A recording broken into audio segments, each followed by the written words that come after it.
আসসালামু আলাইকুম। আজকে আমি আরে বিড়ি করে বিড়ি খাচ্ছে। আচ্ছা, যাই হোক, আমরা এই বিষয়টা না দেখি, আমরা আমাদের এসেনশিয়াল একটা বিষয় দেখি, হ্যাঁ, প্রয়োজনীয় একটা বিষয় নিয়ে আলোচনা করি, যেটা হচ্ছে যে আমরা যারা ওয়েবসাইট যাদের আছে, বা যেই ক্ষেত্রেই হোক না কেন, বিভিন্ন সময় দেখা যায় যে আমরা যখন কোনো ভর্তির জন্য আবেদন করি, আবেদন করতে গেলে ওখানে দেখা যায় আমাদেরকে নির্দিষ্ট একটা পরিমাপের ফাইল আমাদেরকে আপলোড করতে হয়। তো দেখুন, আমি আজকে একটা ফাইল কমিয়ে দেখাবো, যে দেখুন আমার এই ডাউনলোড থেকে আমি আমার এই পিকচারটা কত, মানে প্রপার্টিজ থেকে শো প্রপার্টিজে গেলাম, এখান থেকে দেখাচ্ছি যে কত সাইজ, কত দেখেন 701 কেবি সাইজ, 701 কেবি। এখন এই পিকটাকে আমরা দেখলাম যে 701 কেবি, কিন্তু এটাকে আমি কমাতে পারবো। যে এটা কমার জন্য আমাদের কি করতে হবে, আমাদেরকে একটা ব্রাউজারে চলে যেতে হবে। ব্রাউজারে চলে যাওয়ার পর এভাবে লিখতে হবে TIY, টাই এন TIN, দেখছেন,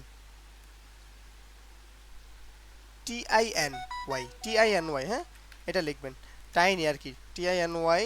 এই যে টাইনি লেখার পর এই যে দেখেন লিখবে টাইনি PNG, এই কথাটা লিখবেন। লেখার পর সুন্দর করে একটা এই ধরনের একটা ওয়েবসাইট চলে আসবে। চলে আসার পর আপনি এখানে দেখবেন যে ড্রাগ এন্ড ড্রপ করার মতো একটা অপশন আছে। আপনি কি করবেন, সুন্দর করে এখানে চাপ দিয়ে দিবেন। চাপ দেওয়ার পর এই যে এটাকে আমরা 701 কেবি থেকে আমরা কম কেবিতে রূপান্তর করব। এবার দেখুন যে কত কেবিতে হয়ে যাচ্ছে।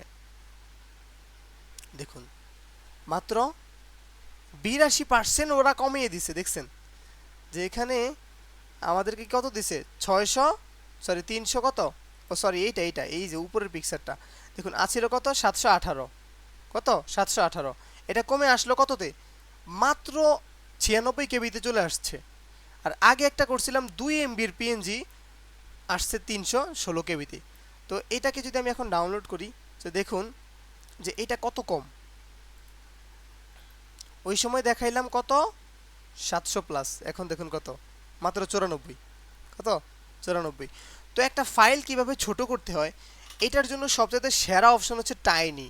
হুম এই যে এটা হুম TINYPNG, টাইনি। টাইনি লিখলেই ওয়েবসাইট চলে আসবে, আপনি দেখতে পারবেন, দেখার পর হয়ে যাবে ইনশাআল্লাহ। তো আজকের মতো এতটুকুই।